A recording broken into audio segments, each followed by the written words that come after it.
Halo, selamat siang.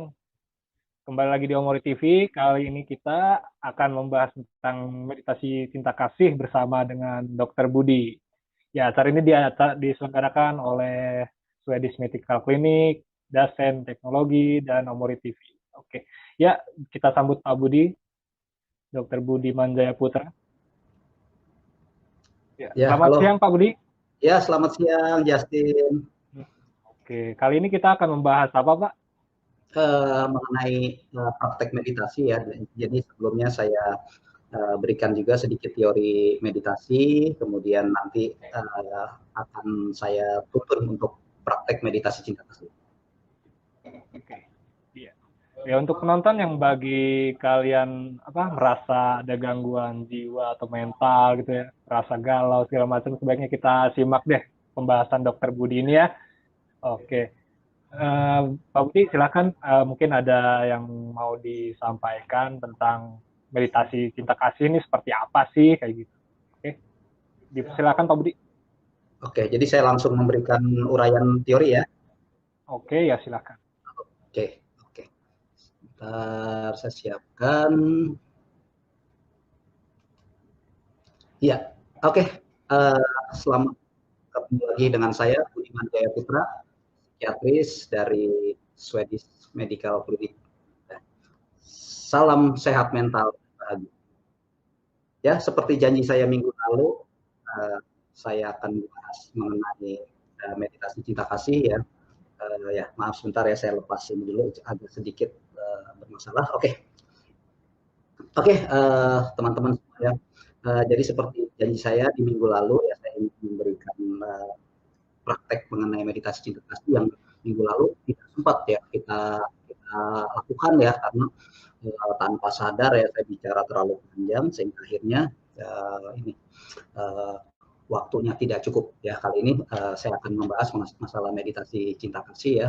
Jadi seperti saya sudah jelaskan pada meditasi yang sebelumnya, jadi meditasi juga ada dua macam ya. Jadi meditasi konsentrasi dan meditasi perhatian penuh atau meditasi mindfulness ya. Nah, meditasi perhatian penuh itu kita sudah bahas ya, saya sudah bahas dan sudah saya berikan contoh praktiknya ya. Jadi teman-teman semua bisa lihat di Ori TV ya. Jadi ada. Nah, sekarang yang akan kita bahas adalah meditasi konsentrasi, khususnya adalah meditasi cinta kasih. Jadi meditasi cinta kasih itu adalah bagian dari meditasi konsentrasi. Dan meditasi konsentrasi sendiri itu ada 40 subjek yang bisa digunakan ya. Kemudian apa saja sih 40 subjek meditasi itu? Ya, jadi 40 subjek meditasi itu dibagi-bagi ya. Ada pertama itu ada 10 yang berbentuk wujud atau berbentuk benda. Apa yang dipakai dalam 10 wujud benda itu adalah unsur tanah, air, api, udara atau angin. Kemudian juga warna. Warna itu yang dipakai adalah warna biru, kuning, merah, putih.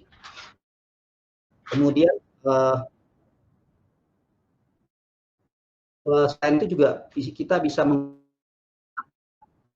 cahaya. Ya. Nah, kemudian juga ruangan yang terbatas. Ya. Cahaya ini biasanya mereka pakai cahaya lampu atau cahaya lilin. Itu 10 wujud. Kemudian ada lagi 10 wujud kekotoran. Apa itu 10 wujud kekotoran? Itu biasanya kita pakai adalah bentuk dari mayat ya, atau jenazah ya. Mayat itu ada mayat yang kita lihat prosesnya dari mayat membengkak, kemudian mayat yang berwarna kebiruan, kemudian mayat maaf ya sudah mengeluarkan bernanah, kemudian mayat yang terbuat di tengah, kemudian mayat yang digerogoti binatang, kemudian mayat yang hancur lebur, kemudian mayat yang busuk dan hancur, mayat yang berlumuran darah, dikerubungi belatung ya, dan terakhir adalah dengan itu 10 wujud kekotoran. Kemudian ada lagi 10 wujud perenungan ya, ada perenungan terhadap moral atau sila kita ya, akhlak kita, ada kebajikan terhadap makhluk-makhluk yang agung ya, misalnya dewa atau malaikat ya. Kemudian kita perenungan terhadap kematian, badan jasmani dan pernafasan ya. Seperti itu 10 macam perenungan. Kemudian ada lagi adalah 4 keadaan yang terbatas. Itu 4 keadaan yang tidak terbatas apa saja, yaitu salah satunya adalah cinta kasih yang nanti akan kita bahas ya, cinta kasih, kemudian belas kasihan atau welas asih, kemudian simpatik dan keseimbangan batin. Kemudian yang berikutnya adalah perenungan terhadap makanan yang menjijikkan. Ya, kemudian analisis terhadap 4 unsur di dalam badan ya. Jadi di dalam badan kita menganalisis 4 unsur. 4 unsur apa saja, yaitu seperti yang di awal ya, ada unsur tanah, api, air, dan udara atau angin. Kemudian ada juga 4 perenungan terhadap materi. Ya. 4 perenungan terhadap sesuatu yang tanpa materi ini adalah misalnya kita merenungkan ruangan tanpa batas, kesadaran tanpa batas, kekosongan, kemudian bukan persepsi juga bukan non persepsi. Jadi teoritis banget ya. Jadi kenapa sih sampai ada 4 subjek meditasi ini? Ya, jadi 40 subjek meditasi ini adalah memang ditujukan untuk sifat atau karakter seseorang, karena masing-masing orang mempunyai karakter berbeda, sehingga subjek meditasi yang digunakan adalah disesuaikan dengan karakter masing-masing. Di sini ada 7 karakter manusia ya, ada yang nafsu, kemudian ada yang sifat membenci atau antipati ya, seperti yang minggu lalu ya saya sudah bahas ya, bagaimana kita mengatasi rasa membenci atau antipati. Kemudian ada yang punya sifat kegelapan atau kebodohan batin, kemudian ada yang punya sifat dominan jadi khawatir, kemudian mudah percaya, kemudian yang bersifat intelek. Intelek itu artinya segala sesuatu diarahkan ke logika, selalu dipikirkan gitu. Dan kemudian campuran dari kombinasi itu semua.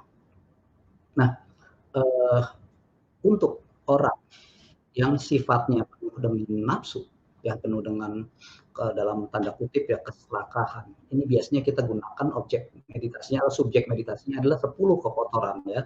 Tadi yang saya sebutkan di awal ya, dengan melihat ayat dari baru, luka, pecah, bertanah dan sebagainya ya. Kemudian juga bisa kita pergunakan tengkorak ya. Tengkorak manusia sebagai subjek meditasi, kemudian juga perenungan terhadap 32 bagian badan.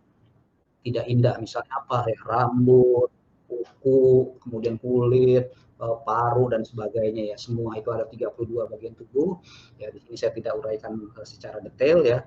Yang penting bahwa kita tahu bahwa orang yang penuh nafsu adalah 10 kekotoran seperti yang tadi yang dengan menggunakan mata. Namun teman-teman harus ya, untuk meditasi jenis ini biasanya harus ada pembimbing. Karena kalau tidak ada pembimbing biasanya akan timbul satu rasa ketakutan atau histeria yang berlebihan ya. Jadi hati-hati juga dalam mempraktekkan meditasi dengan subjek kekotoran ya. Kemudian untuk orang yang sifatnya penuh dengan dominan antipati atau membenci, biasanya kita pakai adalah ada 8 subjek, yaitu 4 warna. 4 warna itu apa saja? Ya tadi merah, putih, biru, kuning. Ya kemudian dengan yang 4 lagi yang seperti saya sebutkan adalah yaitu meditasi cinta kasih, welas aksi, simpatik, dan keseimbangan batin. Ya, lalu saya sudah bahas meditasi antipati, dan salah satunya adalah dengan meditasi. Nah, nanti akan setelah diskusi ini ya, nanti saya akan ajarkan bagaimana kita melakukan teknik meditasi cinta kasih ya.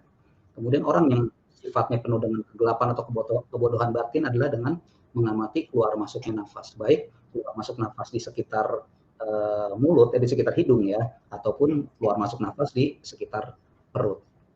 Ya. Kemudian untuk orang yang dominan bersifat khawatir juga dengan subjeknya adalah dengan keluar masuk nafas. Kemudian ada lagi orang yang sifatnya mudah percaya, itu adalah dengan melakukan perenungan terhadap kita punya realitas, ya. Kemudian perenungan terhadap kita punya kedermawanan atau perenungan terhadap makhluk yang lebih tinggi dari kita ya, misalnya dewa ataupun malaikat. Ya, kemudian yang sifat berikutnya adalah untuk orang-orang yang bersifat intelek dalam arti yang sering tidak mudah percaya demikian aja. Jadi begitu dijelaskan ini selalu berpikir, oh ini saya nggak setuju nih, sepertinya begini segala macam. Jadi penuh dengan dan sebagainya. Ini biasanya subjek meditasinya yang kita sarankan adalah dengan penuh perhatian terhadap kematian, ya, kemudian ketenangan, makanan yang menjijikan, ya. Dan kemudian juga, nah itu untuk salah satunya kenapa ada subjek meditasi makanan yang menjijikan, ini adalah untuk orang-orang yang termasuk yang ingin diet sebetulnya, yang tidak bisa menguasai diri dalam hal makanan. Jadi bisa digunakan subjek dengan merenungkan makanan ya, tapi dengan makanan yang menjijikan ya. Kemudian yang ketujuh adalah kombinasi dari 6 watak tadi ya. Jadi ada di antara kita yang mungkin tidak dominan ke khawatir, mudah percaya, atau tidak dominan di keserakahan, atau membenci dan sebagainya. Ini adalah objek meditasi yang adalah dengan 6 wujud ya, bisa dengan wujud tanah, air, api, angin, ruangan yang terbatas ya, kemudian cahaya. Kemudian juga ada 4 bentuk yang tanpa batas ya, seperti ruangan tanpa batas, kekosongan, kemudian kesadaran dan sebagainya. Ya, saya akan membahas masalah meditasi cinta kasih. Ya. Jadi apa sih cinta kasih itu? Jadi cinta kasih itu adalah keadaan batin ya yang mengharapkan kesejahteraan pihak lain. Ya. Jadi cinta kasih ini adalah mengharapkan kesejahteraan orang lain. Jadi cinta kasih bagaikan seorang ibu yang memperhatikan kesejahteraan anaknya. Jadi cinta kasih ini tidak pamrih. Ya, kalau kita mencintai lawan jenis ya tentu ada satu pengharapan, ada tanda kutip ya, ada pamrih. Tapi kalau seorang ibu terhadap anaknya itu adalah memang cinta kasih yang murni ya, tidak ada pamrih ya. Kemudian cinta kasih ini bersifat universal dan sanggup menghilangkan sesuatu yang melekat. Jadi jika kita sangat sulit untuk melepaskan yang melekat terhadap sesuatu, entah melekat terhadap keluarga, melekat terhadap anak, melekat terhadap materi dan sebagainya, meditasi cinta kasih ini sanggup ya, untuk menghilangkan kemelekatan tersebut. Kemudian cinta kasih itu bagaikan pelumas atau oli pada mesin ya. Jadi untuk mengatasi gesekan-gesekan yang merusak ya. Jadi demikian pula dalam hubungan kita sesama manusia. Jadi kita memerlukan cinta kasih sebagai pelumasnya untuk menghindari gesekan. Karena apa? Kalau tanpa cinta kasih, mungkin kita dalam pergaulan dengan antar manusia ini sering terjadi konflik. Ya, dan dengan akhirnya apa? Dengan cinta kasih ini kita dapat menghindari kemarahan, kebencian, dendam, rasa kesal dan sebagainya ya dalam melakukan hubungan sesama manusia. Kemudian juga cinta kasih ini akan membuat mental menjadi lebih berani ya.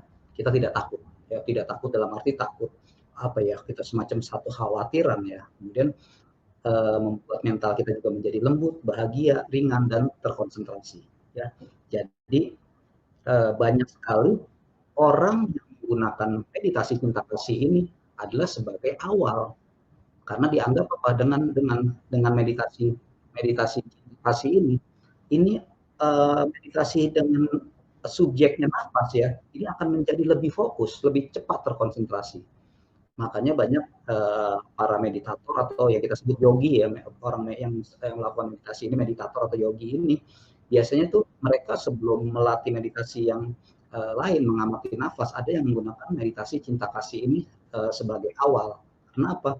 Dengan meditasi cinta kasih ini buat mereka menjadi lebih fokus ya, gitu. Nah, kemudian bayangkan ya tempat atau situasi yang menyenangkan ya. Jadi pada saat kita akan praktek meditasi, pada saat saya bimbing meditasi, kita membayangkan satu tempat atau situasi yang menyenangkan. Misalnya teman-teman pernah merasa, wah saya senangnya tempat misalnya di suatu pegunungan yang indah. Oke, kita bayangkan kita ada di situ, atau kita berada di kebun teh ya, gitu ya, di antara seperti itu ya. Kita bayangkan, wah kita merasa tempatnya sangat indah atau situasi yang sangat menyenangkan. Misalnya kita merasa senang berada di antara keluarga ya. Kita pernah pergi ke satu tempat dan tempat itu sangat indah, sangat menyenangkan. Itu kita bayangkan. Ya, kemudian kita mulai dengan diri sendiri ya. Kenapa kita mulai dengan diri kita sendiri? Ya karena kita tidak mungkin. Jadi logikanya demikian. Kita tidak mungkin memberikan makan orang kalau kita sendiri kelaparan. Jadi kita harus bikin kita dulu kenyang, baru kita bisa memberikan kepada orang lain. Begitu juga dalam hal cinta kasih.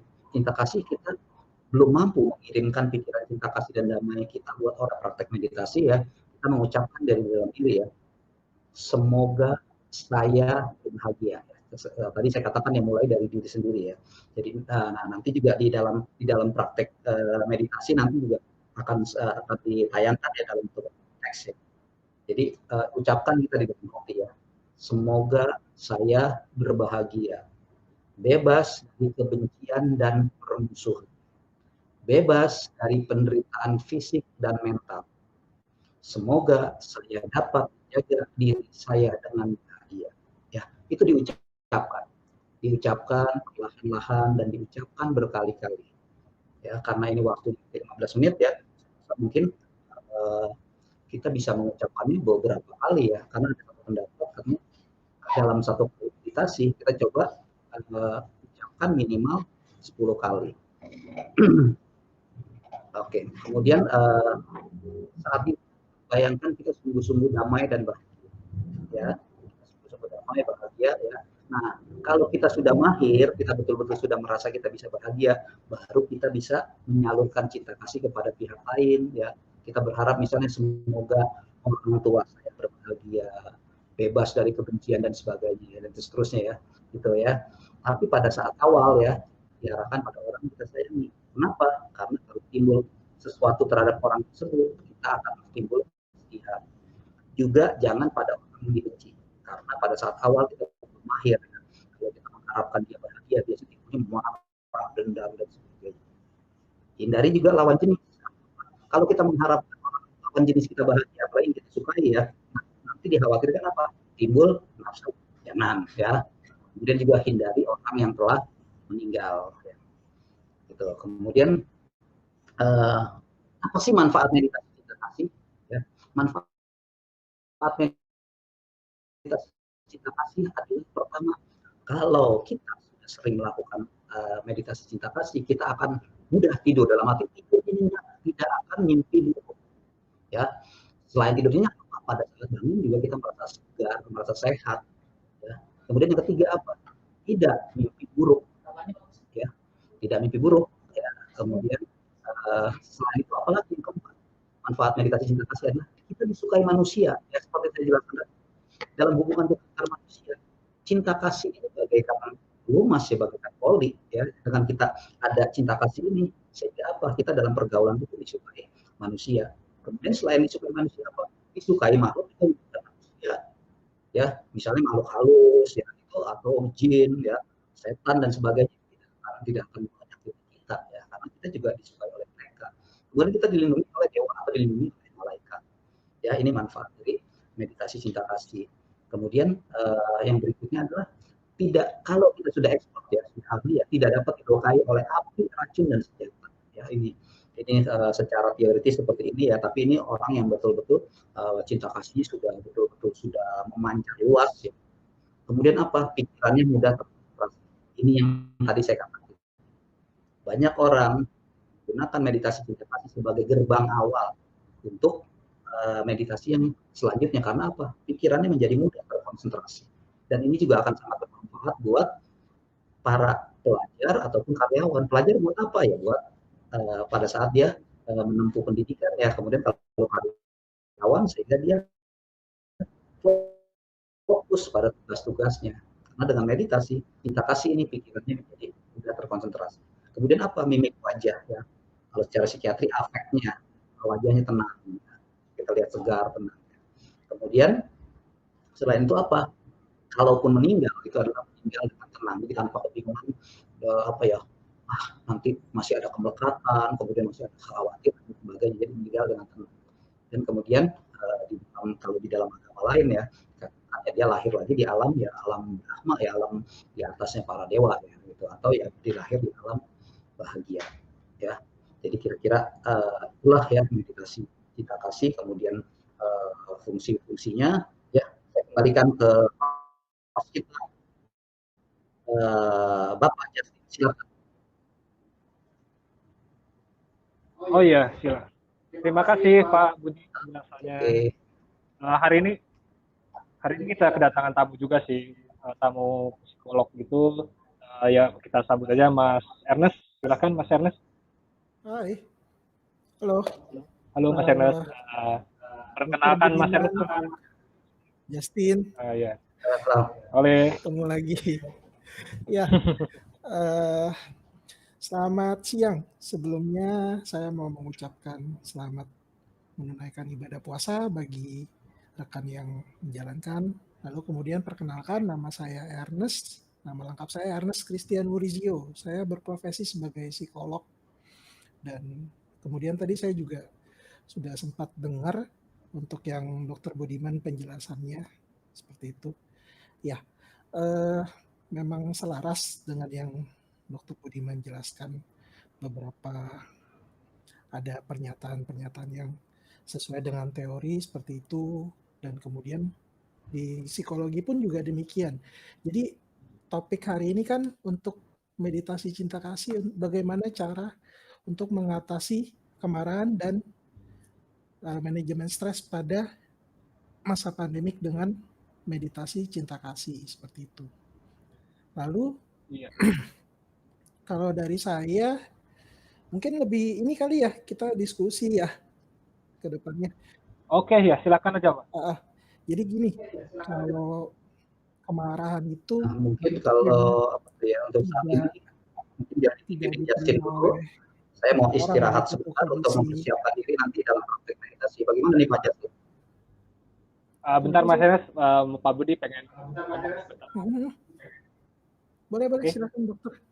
Ya, Pak Budi silakan. Mungkin ada.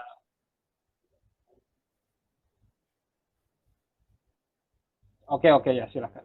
Boleh. Silakan. Ya mungkin Mas Ernest bisa menjelaskan ya, tentang mungkin bisa silakan, berpendapat tentang ini. Persiapan.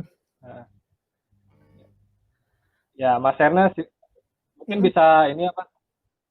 Menjelaskan pendapat dalam pandangan psikologi gimana sih? Kan ya, Mas Justin. Jadi kalau berbicara tentang psikologi itu pasti berkaitan dengan perilaku, terus kemudian juga perasaan dan cara berpikir seperti itu. Dan kemudian pasti mengenal semua nih topiknya nih, baik dari itu kemarahan dan kemudian stres, lalu kemudian juga serta meditasi cinta kasih seperti itu. Lalu kalau untuk kemarahan itu satu objek, betul sekali yang disampaikan oleh dari Dr. Budiman, kebetulan juga saya mengikuti dan kemudian hari ini juga mengikuti juga untuk dari pandangan beliau secara teori. Lalu itu objek yang tidak diterima, itu bentuk kemarahan. Lalu kemudian kalau dari sudut pandang secara psikologis, stres itu perlu beberapa hal, tetapi ada beberapa yang bagaimana cara menyelesaikannya. Jadi gini, kita tuh pasti mengalami stres dari bangun tidur itu, kita harus melakukan apa ya, pikiran apa, segala macam. Itu menyebabkan kita memiliki dampak stres seperti itu. Lalu kemudian yang penting kita bagaimana cara mencari copingnya, solusinya, penyelesaiannya.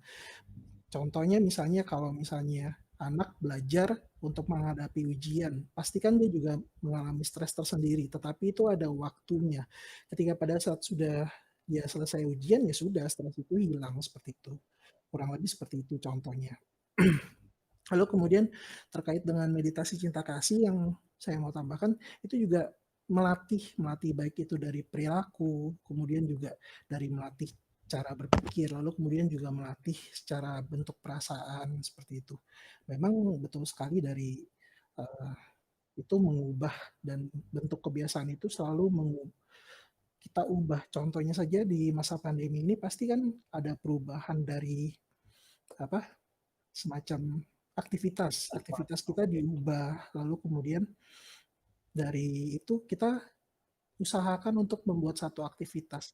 Meditasi itu memang salah satu untuk bentuk terapeutik secara psikologis itu yang membantu dengan tahapan-tahapan tertentu. Tentunya itu kita harus latihnya itu beberapa setiap saat, atau misalnya belum bisa kita coba dulu 1 menit atau 5 menit seperti itu, lalu kemudian 10 menit, 15 menit. Jika sudah lebih pakar atau ahli, dia pasti akan lebih memiliki waktu yang lebih panjang seperti itu sih. Lalu kemudian ya kurang lebih itu yang saya bisa jelaskan, Mas Justin. Oke, ya Mas Ernest. Kedengaran jelas kan ya suara saya? Iya. Oke. Ya. Saya pengen nanya Mas. Ini kan meditasi cinta kasih ini untuk yang kegangguan jiwa, ya gitulah ya, mungkin yang kena penyakit bipolar atau kena penyakit skizofrenia gitu. Nah, ini bisa dijelaskan nggak sih dalam segi psikologi, kan kita ya orang skizofrenia kan kayak seperti orang gila gitu ya. Hmm.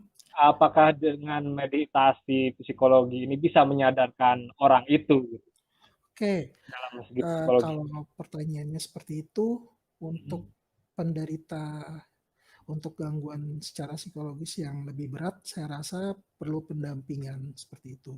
Lalu kemudian kalau untuk di sini kan saya ke topiknya ya.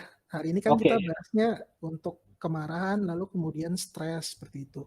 Memang Oke. meditasi itu menjadi salah satu cara untuk mengurangi, minimal mengurangi dari dampak yang terjadi. Misalnya kita marah tentang satu hal seperti itu yang kita tidak sukai atau itu tidak sesuai dengan apa yang kita harapkan gitu loh. Itu kita melatih dirinya secara berkala, bertahap seperti itu. Lalu kemudian stres yang tadi saya bilang juga itu pasti terkait dengan itu harus ada bentuk satu solusi dan kemudian salah satunya copingnya itu dengan cara meditasi seperti itu. Seperti itu sih kurang lebih. Kalau Oke. untuk jenis-jenis yang lain mungkin dapat didiskusikan di lain kesempatan ya, karena kan ini kan saat ini topiknya mengenai kemarahan dan Oh iya sih. kemudian juga stres seperti itu. Kalau untuk kemarahan ya kita harus manajemen dari bentuk kemarahan kita dan kemudian juga kalau misalnya stres itu harus mencari copingnya. Coping salah satu ya betul sekali selaras dengan yang Dokter Budiman sampaikan itu dapat dilakukan dengan cara meditasi seperti itu. Mungkin beberapa orang sesuai dengan salah satu metode, beberapa orang sesuai dengan salah satu metode. Tetapi juga dari sini saya mau sharing sedikit. Jadi saya ada Oke, beberapa silakan. untuk literatur ini yang menjelaskan meditasi ini untuk penyembuhan.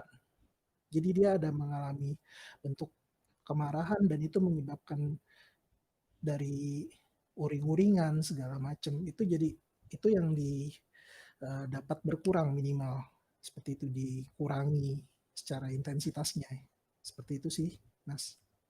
Oke. Mungkin ada penjelasan lagi dari Mas Ernest ini tentang ya meditasi cinta kasih ini. Meditasi cinta kasih ya, jadi kalau di salah satu jurnal juga yang saya baca memang itu memang ada evaluasi tersendiri dengan jangka waktu tertentu seperti itu misalnya kayak harus dievaluasi dengan yang pakar kurang lebih 3 bulan harus dievaluasi lalu kemudian bagaimana dari orang tersebut atau itu dapat ada perubahannya seperti apa baik itu secara perilaku cara berpikir lalu kemudian perasaan seperti itu kurang lebih seperti itu sih mungkin kalau ada yang mau coba tanya silahkan komen kali ya di bawah Oke, jadi yang iya mungkin. berkaitan eh, dengan tema hari ini jadi kan oke. biarin seperti apa lalu kemudian meditasi itu memang ada banyak banyak sekali jadi dia dapat mengurangi bentuk kecemasan terus kemudian juga bentuk kemarahan untuk mengurangi minimal seperti itu. Ya mungkin untuk bagi para apa yang nonton di Yomori TV bisa tanya aja langsung. Mungkin mau tanya ke Pak Budi atau ke Mas Ernest bisa bertanya. Tapi kita lagi mempersiapkan untuk Pak Budi ini untuk acara sesi meditasi. Hmm. Ya kita coba untuk mungkin untuk break 5 menit sampai ya 5 menit lah 5 menit dulu ya. Hmm. Oke. Okay. Thank you Mas. Dan dulu Ya. ya.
Oke, ya teman-teman ya. Eh, Seperti saya ya, hari ini kita praktek masalah meditasi cinta kasih ya. Seperti biasa, posisi duduk ya, posisi duduk seperti ini ya, kaki bersilangan di depan belakang ya, jangan saling bertumpuk ya, jangan saling bertumpuk. Kita ini pun kemudian posisi tegak ya, posisi tegak, dan tangan ya boleh seperti ini ya, boleh juga yang apa tuh, yang kiri di atas ya, atau yang kanan di atas, terserah. Posisi seperti ini juga boleh ya, silakan ya. Kemudian gunakan duduk ya, atau matras yang nyaman ya, cari yang nyaman ya. Kemudian jika teman-teman sudah siap ya, mari kita mulai mempraktekkan meditasi cinta kasih ya selama 15 menit ya. Nanti di teman-teman apa tuh di bawah juga ada di running text ya, ada diberikan ya tulisan panduan ya. Jadi nanti pelan-pelan teman-teman mengucapkan ya di dalam diri ya. Pertama ya, seperti tadi saya sampaikan, pertama bayangkan kita berada di tempat atau situasi yang sangat menyenangkan ya, tempat atau situasi yang sangat menyenangkan. Kemudian kita ya setelah situasi yang menyenangkan, kemudian kita sebutkan di dalam hati ya, di dalam hati kita menyebutnya, semoga saya berbahagia ya, semoga ya berbahagia. Kemudian bebas kebencian ya, bebas dari permusuhan. Kemudian juga semoga saya dapat menjaga diri saya dengan bahagia ya. Ulangi lagi ya, mungkin suara saya tadi kurang terdengar ya.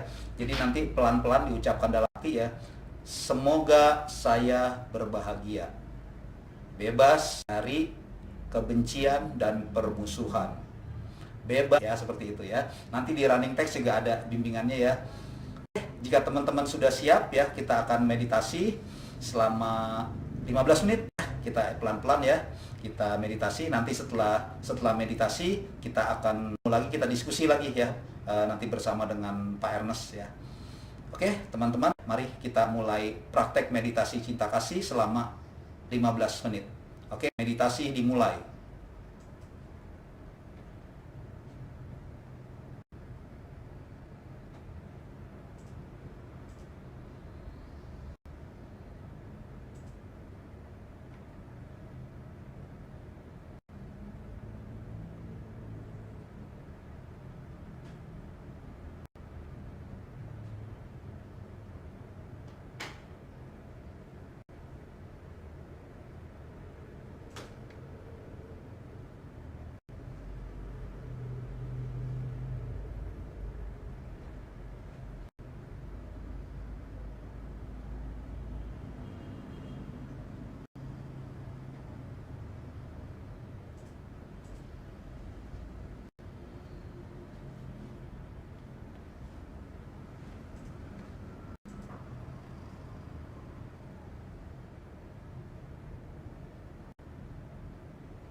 Oke, teman-teman, ya sudah tidak terasa ya 15 menit sudah kita lakukan untuk meditasi. Oke, kita break dulu ya, nanti kita persiapan untuk diskusi.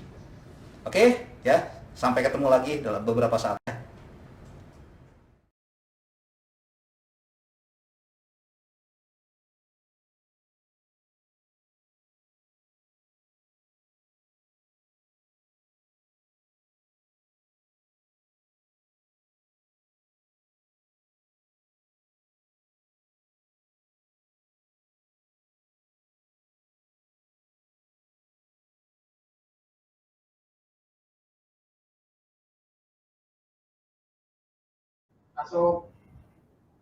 Ya, oke, itu dia tadi apa Pak Budi lah habis meditasi ya.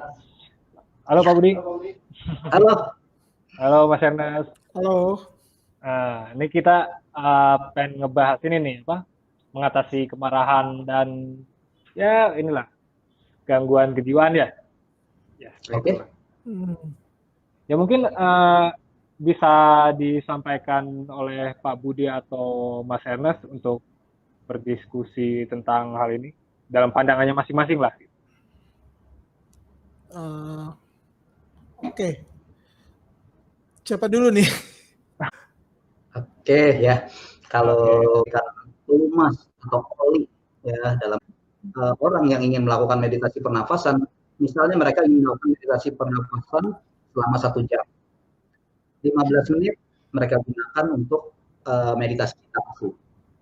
Ya, setelah meditasi cinta kasih mereka merasakan pikirannya sudah fokus, mereka langsung mengalihkan kepada kembang kempis perut ya, pas di sekitar hidung.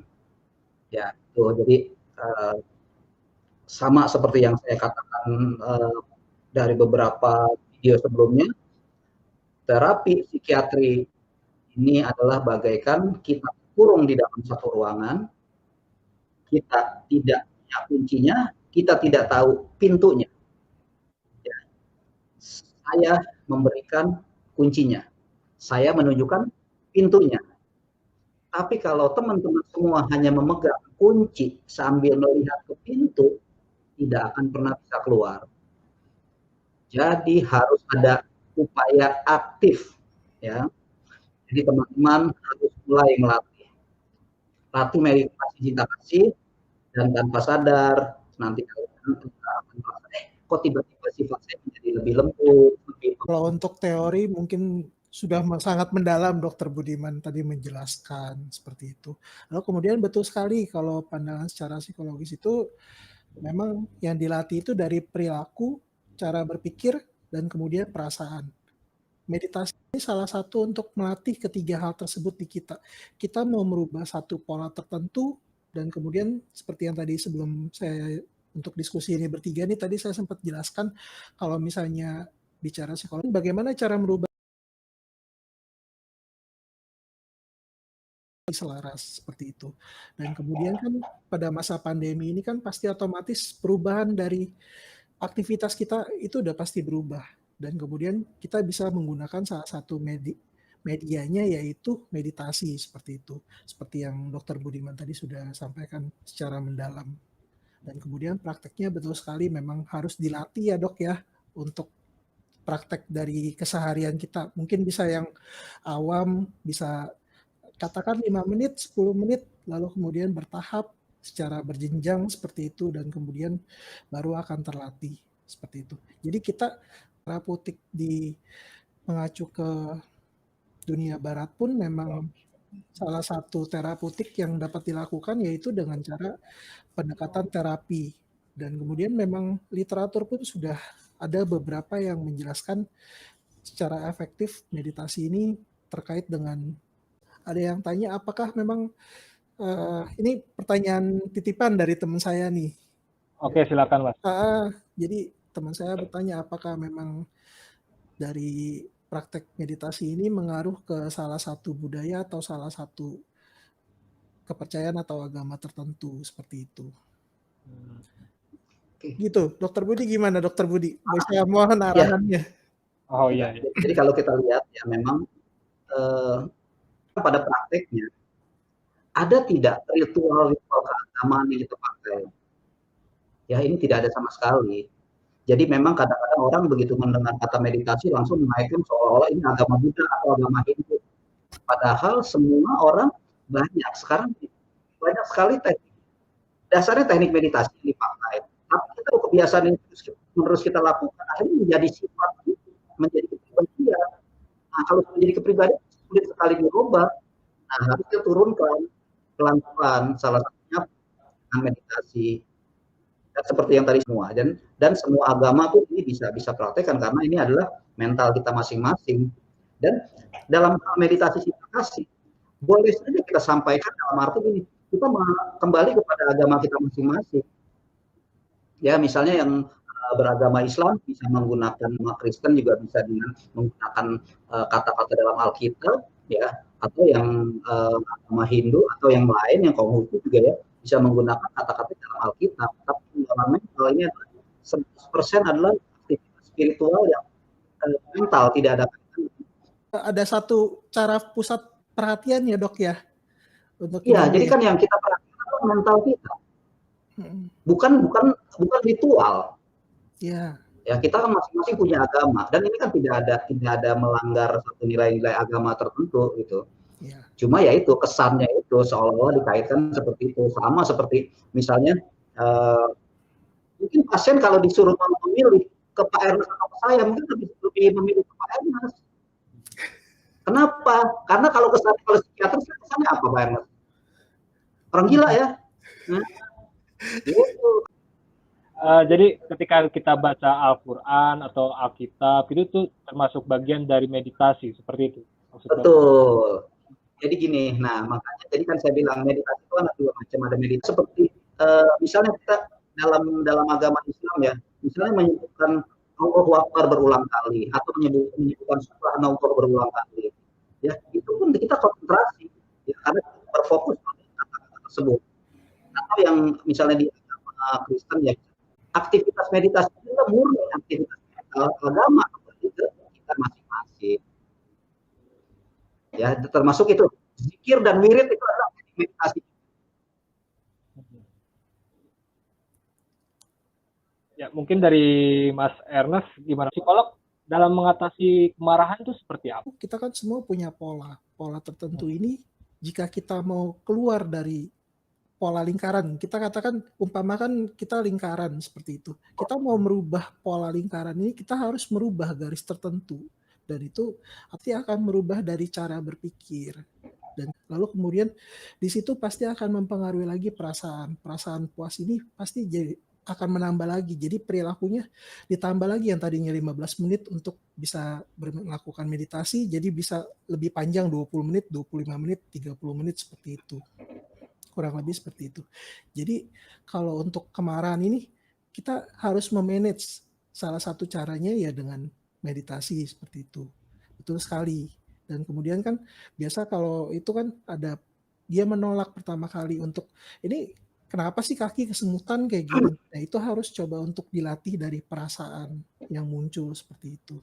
Nggak gampang loh mas kalau misalnya melakukan meditasi misalnya kayak sejam kayak gitu. Saya rasa iya, dan kemudian tadi yang untuk mungkin kalau ada yang melafalkan mantra dapat dilakukan juga agar untuk apa melafalkan mantra itu ya untuk perilaku. Jadi satu bentuk penguatan yang lebih positif bagi baik itu klien yang datang atau kita untuk penerapan melakukan meditasi di saya seperti itu. Jadi misalnya kalau sekarang nih kita dapat lakukan ya sudah sekian kayak gitu terus dievaluasi lebih mendalam gitu.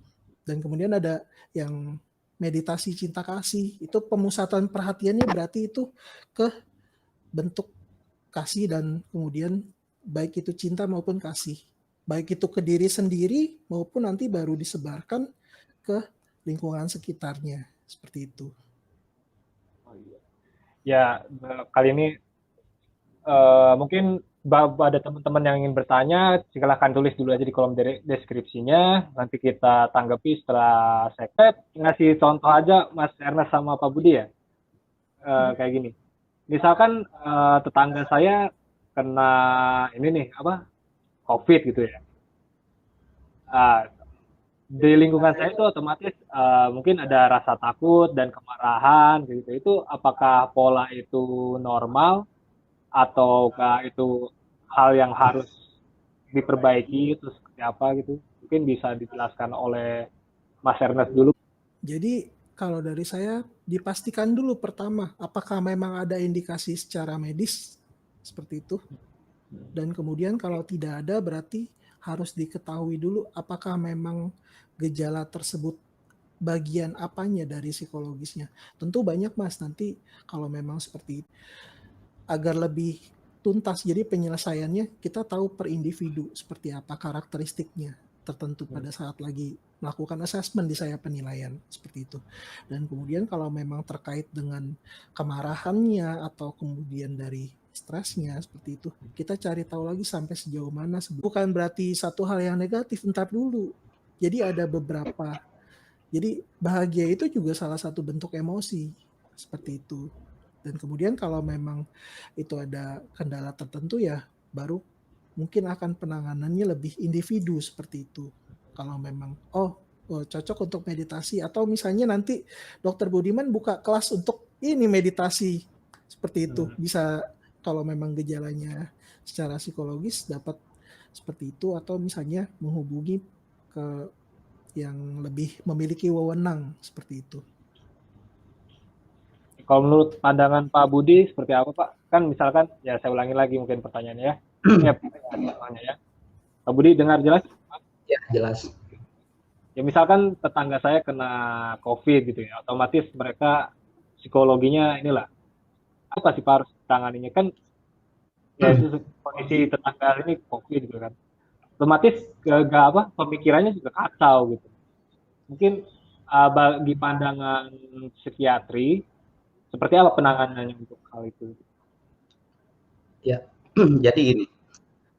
Jadi ketika ada satu stresor, itu hal yang sangat wajar orang melakukan satu reaksi. Sama seperti kita dari beberapa tahun yang lalu. Kalau di luar negeri misalnya orang membawa mobil, mungkin mereka tidak terlalu khawatir ya, dalam arti mereka hanya menutup pintu tapi tidak menguncinya. Tapi untuk kita dari beberapa puluh tahun yang lalu, rasanya begitu kita masuk mobil langsung ya kita kunci ya, supaya orang dari luar tidak bisa membuka. Kenapa demikian? Karena situasi di spion yang sudah kita ini kadang-kadang kita berikan lapisan pelindung lagi ya, agar tidak dicuri ya. Dan kadang-kadang begitu dikasih pelindung, bukan saja lagi kaca spion yang dicuri, sama remnya ya, sama yang dipatahkan. Karena situasi seperti itu membuat akhirnya orang menjadi lebih paranoid, ya, menjadi lebih curiga. Nah, makanya akhirnya timbul satu yang berlebihan. Dalam arti bagaimana? Kalau misalnya ada tetangga kita yang terkena COVID-19, pasti sudah ada protokolnya dari pemerintah, dari tenaga kesehatan yang berwenang arahannya. Pada saat kita pulang ke rumah, jangan dulu masuk ke dalam kamar, gitu. Sampai di ruangan tertentu atau ruang tamu, kita lepas baju, kita ganti baju, cuci tangan dan sebagainya, baru masuk ke kamar. Nah, begitu juga orang-orang yang mengalami gangguan jiwa yang sebelumnya sudah menjadi ada cikal bakal dengan hal seperti ini, akan paranoidnya meningkat. Demikian pula orang yang sebelumnya saya katakan ya, orang yang ada perilaku obsesi kompulsif, yang sering-sering mencuci tangan, kita melakukan introspeksi diri, kita boleh melakukan waspada, kita boleh hati-hati, jangan berlebihan. Itu yang paling penting, kita sadar sepenuhnya. Makanya dari teknik meditasi yang saya lakukan, baik meditasi pernapasan maupun meditasi ini adalah untuk membuat mental kita betul-betul stabil, perhatian kita betul-betul fokus. Kita sudah mencuci tangan, ingat cuci tangan lagi. Jadi perilaku obsesif kompulsif, nah ini yang perlu diobati gitu. Nah, seperti sebelumnya tadi kayaknya di awal-awal saya dengar ada pembicaraan bagaimana meditasi untuk orang-orang mengalami gangguan jiwa berat, schizophrenia, itu dengan meditasi mindfulness, meditasi pandangan perhatian penuh itu tidak cocok, karena mereka akan menjadi semakin parah. Caranya adalah dengan meditasi dan meditasi yang saya anjurkan adalah meditasi cinta kasih. Jadi untuk orang-orang yang penderita skizofrenia, untuk orang-orang yang masih penuh dengan emosi, ya ini meditasi cinta kasih sangatlah cocok. Karena apa? Di dalam batin mereka masih dipenuhi oleh antipati dan dalam tanda kutip kebencian yang luar biasa. Makanya harus diredam dengan meditasi cinta kasih. Jadi kalau di antara teman-teman ada dan gejalanya sudah terkendali ya, kalau belum terkendali agak sulit ya, karena untuk kita berikan berikan pemahaman tentang penyakitnya, mereka masih bisa terima ya. Nah, tapi kalau mereka sudah mendapatkan terapi, nah untuk mempercepat adalah kita latih dengan meditasi cinta kasih. Sederhana kok, cuma kita berharap semoga saya bahagia.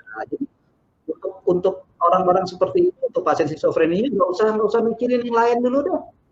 Pikirin untuk diri kita dulu. Semoga saya berbahagia, bebas dari kebencian dan permusuhan, bebas dari penderitaan fisik dan mental. Semoga saya dapat menjaga diri saya dengan bahagia. Cukup, sudah. Ya, kira-kira seperti itu. Mulai waspada, tapi jangan berlebihan. Lakukan protokol kesehatan, juga jangan berlebihan. Kira-kira seperti itu. Ya, untuk yang belum memberikan pertanyaannya, silakan satu pertanyaan yang ditanyakan oleh penonton ya, Pak Budi sama Mas Ernest. Iya, boleh. Oke. Ini pertanyaan pertama nih. Sore Mas, saya mau nanya, meditasi cinta kasih itu efektif nggak buat menyembuhkan penyakit kejiwaan yang berat dikarenakan trauma yang mendalam? Seperti itu. Mungkin tanggapannya dari Pak Budi dulu. Ya, tadi sebelum ditanyakan sudah saya jelaskan ya. Oh, ya kan ya sudah, jadi sudah sebetulnya dijawab karena orang yang depresi berat itu kan dalam dirinya penuh dengan kebencian, penuh antipati. Kenapa orang ada keinginan bunuh diri, suicide itu dia benci terhadap dirinya sendiri. Ya, ingat ya yang untuk yang nanyanya Mas Yasin, coba suruh nonton video saya minggu lalu. Oh iya. Nonton video Pak Budi ya. Bisa menurun. Intensitas yang menurun adalah yaitu rasa bosan, rasa kesal, nunggu itu termasuk bunuh diri. Dan salah satu ngatasinnya dengan meditasi cinta kasih. Jadi untuk yang penanya tadi, saya harapkan cobalah dimulai. Makanya selalu saya ingatkan, terapi psikiatri dan termasuk terapi meditasi adalah terapi yang aktif. Percuma saya ngomong berbusa-busa, saya memberikan saran bermacam-macam. Kalau tidak gampang. Karena kalau meditasi gampang, semua orang di dunia udah jadi suci semua nih. Nah ya, jadi harus dilatih. Dan dilatih biasanya saat yang paling tepat adalah pagi hari. Ya biasanya kalau untuk para meditator itu biasanya mereka sudah bangun tuh jam 3 pagi sudah bangun karena suasana juga masih enak kita untuk meditasi. Ya antara jam 3 sampai jam 6 itu waktu yang tepat untuk meditasi. Atau kalau malam kalau tidurnya masih agak ini jam sekitar jam 9 ya atau jam 8 juga cukup nyaman meditasi. Ya jadi saya rasa penjelasannya sudah. Kemudian kalau masih masih belum terlalu kemarahan itu dengan meditasi cinta kasih. Ya, kira-kira seperti itu ya Mas Justin. Mungkin dari Mas Ernest ada tambahan, silakan. Ya, makasih Dok. Jadi mungkin tambahan dari saya harus ada evaluasi dari profesi yang baik dari profesi psikolog atau psikiatri yang mendampingi untuk evaluasi. Jadi kalaupun sampai dilakukan ya misalnya seperti itu, dan itu untuk evaluasi, kita masih bisa menggunakan alternatif yang lain, tetapi kalau memang mau lakukan untuk karena kan topiknya hari ini kan untuk kemarahan dan kemudian stres, lalu kemudian untuk cara mereduksinya atau menguranginya dengan cara meditasi cinta kasih dapat dilakukan jika misalnya dari Dokter Budiman misalnya contohnya dapat mendampingi, silakan, nggak ada masalah karena memang beliau ataupun profesinya secara khususnya ini tidak menguasai, lebih baik jangan. Dan kemudian kalaupun sampai melakukan, contohnya misalnya kayak yang Dokter Budiman kasih contoh untuk depresi seperti itu, betul sekali. Nanti malah jadi muncul cara berpikir yang berbeda, yang tidak dapat, yang dibenarkan oleh diri sendiri. tetapi bagi orang lain sebenarnya salah seperti itu. Kalaupun ada dapat Itu pertanyaan tadi oleh Nia Safitri. Itu kalau misalkan kurang jelas bisa konsultasi aja ke Dokter Budi atau boleh ya. Mas Ernest ini bisa dikontak itu di kolom deskripsi bawah ya. Dan ya bisa lihat video atau bisa memperjelas jawaban tadi. Oke. Pertanyaan selanjutnya dari Idam Anwar. Ini untuk Pak Budi sih kayaknya. Kenapa namanya meditasi cinta kasih? Pak Budi bisa jelaskan? Ya, jadi dinamakan meditasi cinta kasih karena memang subjek yang kita pakai adalah memancarkan cinta kasih. Ya, sama seperti ada meditasi. Jadi meditasi itu kita mengenal sebagai disesuaikan dengan subjeknya. Jadi kalau subjeknya misalnya pernafasan, kita sebut meditasi pernafasan. Ya, kalau subjeknya cinta kasih, kita sebut meditasi cinta kasih. Jadi disebut meditasi cinta kasih karena subjeknya yang kita pakai adalah cinta kasih. Gitu. Ya, kira-kira Mas Justin ya. Mungkin kita tunggu dulu ya 10 menitan agar memberi kesempatan untuk memberi pertanyaan Pak Budi, Pak Ernest. Ya. Oke, coba saya pancing dulu ya supaya mungkin yang lain bisa. Kita sembari nunggu ini aja, nunggu pertanyaan. Ya. Mungkin ada sesuatu yang pengen dibahas gitu. Silakan aja, nggak apa-apa. Ya, jadi pada intinya gini. Jadi meditasi itu memang bukan sesuatu hal yang gampang. Ya, tapi harus dilakukan untuk teman-teman yang ingin merubah mentalnya. Saya sih sarankan coba lihat lagi video saya minggu lalu. Karena di situ memang saya sudah bahas secara detail, secara lengkap. Makanya kenapa yang minggu lalu itu tanpa sadar sampai malam menjelang itu tidak meditasi. Karena rintangan terbesar itu biasanya adalah malasan. Nah, itu harus kita lawan. Ya, makanya memang diperlukan upaya yang lebih keras ya. Sehingga ketika teman-teman kita ada kesempatan, yuk udah meditasi, jangan dipedulikan yang lain. Dan kalau kita sudah terbiasa, kita sudah menjadi pola kehidupan sehari-hari. Makanya jadi saya juga pernah lihat ada video mengenai orang Jepang gitu, dia judulnya hanya dibilang 1 detik kalau nggak salah, atau 1 menit gitu. Jadi cobalah kalau kita mau konsisten ya, luangkan waktu. Walaupun misalnya hanya 1 menit setiap hari, tapi rutin gitu, lama-lama akan menjadi kebiasaan gitu. Nah, begitu juga saya sih sarankan untuk teman-teman mulai coba jadi lawan rasa malas ini. Ya, karena malas ini memang adalah rintangan batin kita, rintangan mental kita. Dan itulah yang membuat kita sulit, berat banget rasanya untuk melakukan latihan. Ya, jadi tidak apa-apa. Jadi jangan berprinsip kita mau latihan menjadi lebih bersemangat lagi. Biasanya yang terjadi adalah ketika kita akan memulai meditasi, kita belum merasakan manfaatnya dulu. Kita akan merasakan rasa tidak nyamannya dulu.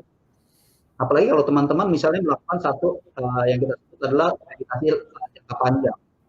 Biasanya meditasi jangka panjang itu dilakukan di satu pusat meditasi tertentu dan kita lakukan adalah selama biasanya 10 hari atau minimal 1 minggu.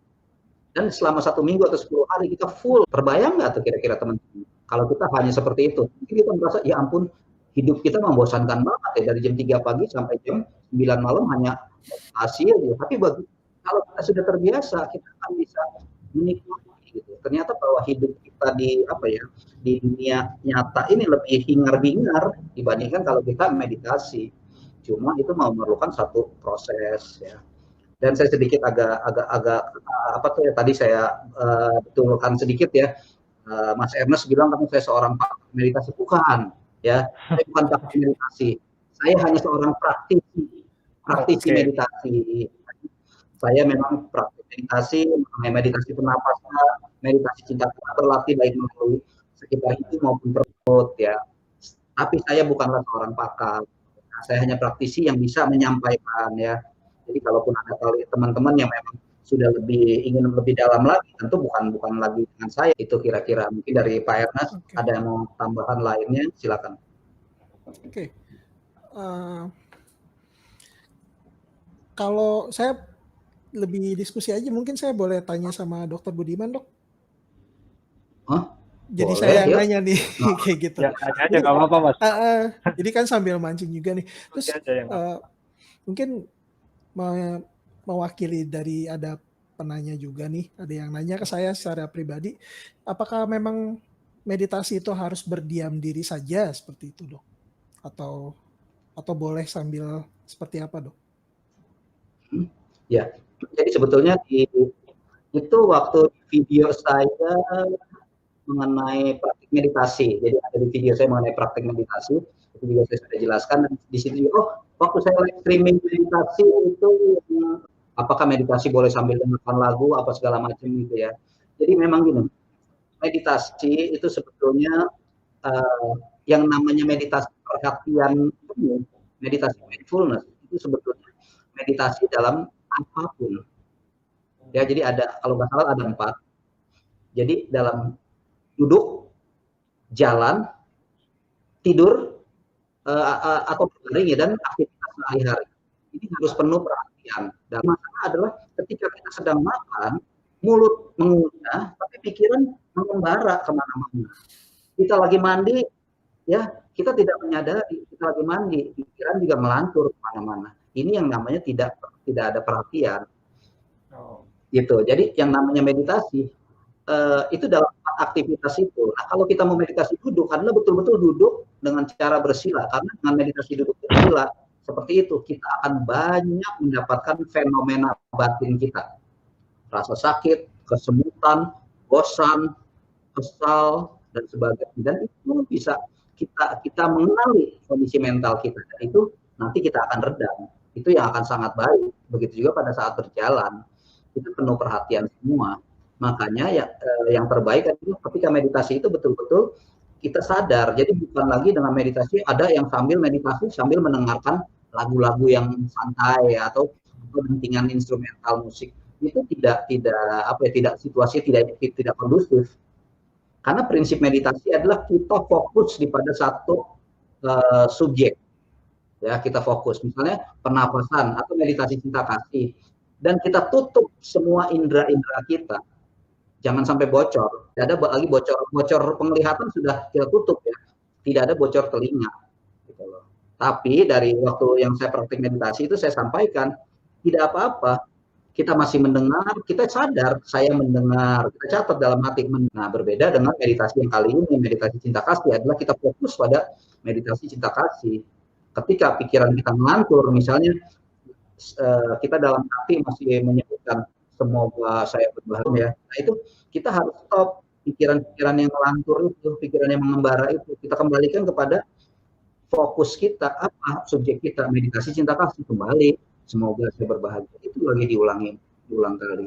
Dan tanpa terasa, kalau kita sudah bisa meditasi sudah lebih expert ya, nanti kita akan merasakan perubahan dalam batin kita. Kita tidak lagi menjadi orang yang emosional, tidak lagi yang meluap-luap. Dan ini nanti kita akan lihat manfaatnya. Termasuk kalau kita sudah bisa mencurahkan meditasi kita kepada makhluk apapun, termasuk nanti kita akan lihat ternyata binatang-binatang itu pun bisa menghargai kita, sudah berpikir. Kita kan mengharapkan makhluk lain juga berbahagia, bukan hanya kita, gitu loh.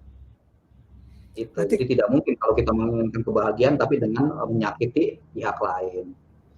Di Mas Ernest ya, saya pengen nanya sih ke Mas Ernest. Iya tuh, apa tuh? Boleh. Mungkin kayak gini sih. Saya nggak tahu sih, maksudnya psikolog sama psikiater tuh beda atau sama sih, Mas? Oke, Mas Yasin, makasih. Kalau psikiater dan psikolog itu ada persamaan dan kalau dari saya lebih ke yang tadi saya bilang, saya itu terapeutiknya itu lebih ke dari perilaku, perasaan, lalu kemudian pikiran. Metode tertentu yang katakan CBT, Cognitive Behavior Therapy. Jadi dari cara berpikirnya, terus kemudian perilakunya yang diubah, seperti itu sih. Lalu kemudian kalau untuk psikiatri boleh tambahkan kali ya untuk ininya yang saya paham. Kalau saya sih nggak usah tambahkan. Silakan tonton video saya yang sudah ada. Saya membedakan apa itu bedanya psikiatri sama psikologi. Itu psiki mental, ya, terus penyakit-penyakit. Jadi psikiatri itu adalah membahas penyakit-penyakit yang berhubungan dengan mental. Kalau psikologi dari kata psyche dan logos, Logos. Psyche itu mental, logos itu ilmu. Jadi ilmu yang mempelajari mental. Makanya tadi Mas Ernest selalu bilang, mainnya di situ, pikiran, perasaan, perilaku. Ini kita sebut mental. Ya. Tetapi Mas Ernest ini bukan dokter, karena latar belakangnya adalah ilmu ilmu sosial. Makanya Mas Ernest tidak bisa mengeluarkan resep, kecuali resep masakan ya Mas Ernest ya. Iya. Oh gitu ya, dari ini aja berarti ya, sebutan aja ya, psikiatri, psikiater gitu ya Pak Budi ya. Psikiatri ilmu. Nah, Mas Ernest kan psikolog nih ya. Kalau Pak Budi psikiatri gitu. Dia dalam menangani kemarahan tuh dengan caranya meditasi. Nah, kalau psikolog seperti apa Mas? Apakah ada caranya mungkin dia ngasih obat atau segala macam gitu? Kalau balik lagi, Mas Justin, seperti yang Dr. Budiman info, kan perbedaan dari jenjang pendidikan. Kalau saya S1 psikologi, S2 psikologi klinis, seperti itu. Lalu kemudian kalau Dr. Budiman S1 kedokteran, S2 kejiwaan, seperti itu. Dan kemudian saya tidak boleh mengeluarkan resep. Kan tadi udah dibilang resep masakan seperti itu. Dan kemudian kalau saya lebih melihat keselarasan antara dari perilaku, terus kemudian dari cara berpikir, lalu kemudian dari perasaan, seperti itu. Dan tadi di awal pun saya sudah sebutkan kalau untuk terapeutiknya itu harus dapat memodifikasi kebutuhannya sesuai karakternya seperti apa. Biasanya itu dilakukan penilaian dulu, assessment dulu. Oh misalnya nih sakit perut kayak gitu, sakit perutnya kenapa? Karena makan pedas kayak gitu. Karena makan pedasnya kenapa? Penyebab utamanya. Jadi misalnya yang contoh karena memang dia suka pedas atau memang karena ada bentuk challenge dari temennya, tantangan dari temennya, atau misalnya karena bentuk pekerjaan, atau karena memang buru-buru, atau memang karena dianya, itu yang harus disadarkan dulu, seperti itu. Jadi sama sebenarnya asalnya dari ilmu psikologi ini dari turunan dari psikiater seperti itu, psikiatri, dan kemudian itu diturunkan. Kenapa ya dia mules? Ya udah makan pedasnya kenapa? Karena dia suka, seperti itu. Jadi saya menyadarkan dulu, kamu mules, kurang lebih gitu, Mas Justin. Oke. Makasih penjelasannya dari Mas Ernest. Ya, mungkin waktu kita udah bentar lagi sih ya. Mungkin ada tambahan lagi ya dari Mas Ernest atau Pak Budi sebelum kita tutup aja sih. Yang kasus mungkin lebih dapat dijabarkan secara langsung seperti itu. Dan kemudian mungkin linknya Dr. Budiman bisa taruh di bawah kali ya dok ya, di deskripsi. Bisa ya, kalau misalkan ingin konsultasi bisa hubungi nomor di kolom komentar, nomor deskripsi, kolom deskripsi itu bisa dihubungi, kita bisa konsultasi lah ke Dr. Budi seperti itu. Nah, mungkin dari saya aja kali Mas ya. Lupa tadi. Cara pengobatan psikologi tadi gimana? Dilihat dari apanya? Lupa saya. Oke. Pertama penyebutannya psikolog. Ilmunya psikologi. Dan kemudian psikiatri pun nggak gitu dibaca untuk yang di ininya. Jadi langsung psikiater seperti itu. Oke. Kalau di saya itu lebih ke terapinya itu baik itu secara macam-macam, dari intinya adalah 3, dari perilaku, perasaan, dan kemudian cara berpikir, seperti itu. Dan itu makanya tadi saya bilang ini untuk melatihnya. Salah satu caranya dengan cara meditasi seperti itu.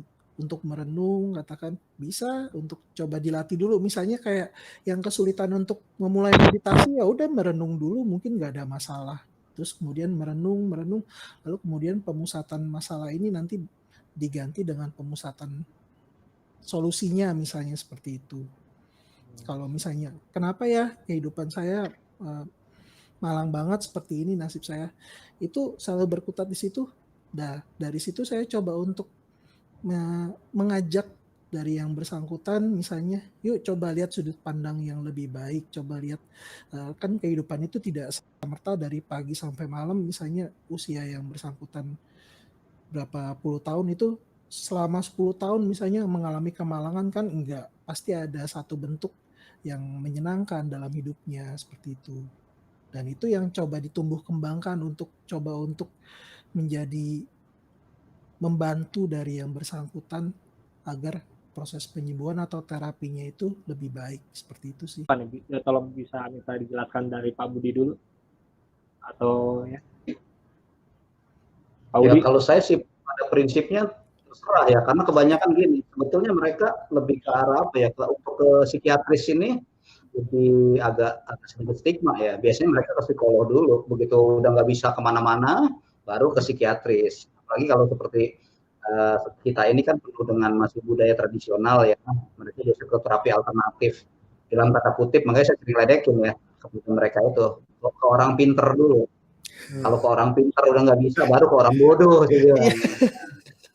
Gitu, itu yang terjadi. Nah, terus biasanya kalau seperti itu biasanya udah lebih dari 6 bulan. Makanya saya sarankan ketika teman ada yang merasa mengalami masalah stres, masalah depresi dan sebagainya. Kalau memang bisa dihandle sendiri sangat bagus. Tapi kalau tidak bisa, jangan malu-malu gitu loh. Silakan cari bantuan. Mau ke psikolog, mau ke psikiatris, silakan. Kenapa? Kalau ke psikolog pun nanti dia lihat. Kalau misalnya masih bisa diterapi dengan mengubah mindsetnya, itu akan dilatih. Tapi kalau nggak bisa, ya pasti akan dirujuk ke psikiatris. Karena apa? Sudah memerlukan bantuan obat. Gitu kira-kira. Jadi kalau saya sih prinsipnya segera mungkin, ini mungkin, segera mendapatkan pertolongan. Terserah mau kemana aja. Yang penting adalah mendapatkan penanganan secara profesional supaya apa, tidak menjadi berlanjut-lanjut ya, karena mungkin ya di video sebelumnya saya pernah bahas masalah schizophrenia. Kenapa seseorang sampai menjadi schizophrenia? Karena begitu pertama kali mengalami masalah kejiwaan itu dibawa ke alternatif dulu, ke orang pintar udah nggak pintar, baru dibawa ke orang bodoh gitu ya. Jadi kira-kira dan kan lebih mengalami kemunduran, terutama orang tersebut akan lebih berat lagi nanti untuk proses penyembuhannya seperti itu. Betul sekali, itu yang perlu jadi pertimbangan sih untuk pemilih ke depannya. Katakan kalau ada masalah mau curhatin pacar kayak gitu misalnya kayak gitu. Ya mau ke saya boleh, mau ke dokter Budiman boleh. Dan kemudian kan kalau misalnya ke dokter Budiman untuk diputusin pacar, otomatis kan tidak serta-merta beliau langsung diberikan obat-obatan tertentu kan, enggak. Pasti kan bisa dinilai dari dokter Budiman juga, terus kemudian dari saya juga, misalnya orang tersebut ke saya seperti itu, jika tidak perlu sampai lebih lanjut ya. Kasih dengan Pak Budi di medical clinic ya, janjian aja lah bikin di sini. Ya, mungkin lain kali kita ketemu lagi ya Pak Ernest sama Pak Budi. Oke, thank you, Mas Justin, Dokter Budiman. Oke. Ya Pak. Oke. Ya mungkin ikuti aja terus Omori TV, tiap Sabtu kita akan live streaming seperti ini. Mungkin Mas Ernest ini bisa hadir lagi, berkolaborasi dengan Pak Budi, dengan saya juga, ngobrol-ngobrol seputar meditasi, psikologi dan segala macamnya gitu. Jangan lupa subscribe, pencet tombol lonceng untuk notifikasi, like, komen, tetap waras di rumah. Ya, selesai.